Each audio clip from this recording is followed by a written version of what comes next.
What's up, laser light lovers? I'm Dave Wulak, and today I'm going to be showcasing the Bubosper USB Starlight.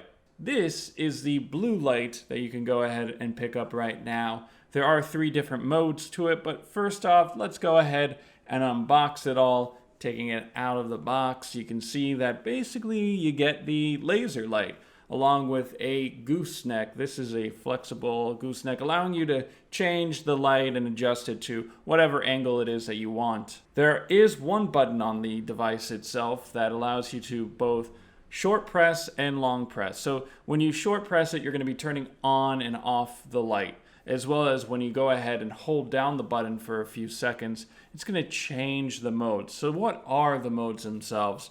And as you can see right here, I've darkened up the room, so what you're seeing is just straight off my camera. So there are 3 modes. First one is breathing, right? So you'll see all of these styles that they've got of the laser light show, and it's just going to be rotating through them slowly. And then there's flicker, which more quickly kind of rotates through all the light shows and is much more exciting. And lastly, there is a sound activated mode in which if you have music going with a lot of bass, you're definitely going to want to check this one out, where the light will start flickering to the music. It's a lot of fun. And that's it. So thanks for watching this video. If you have any questions, leave them in the comment section below, as well as go ahead and subscribe to my channel for more videos coming soon.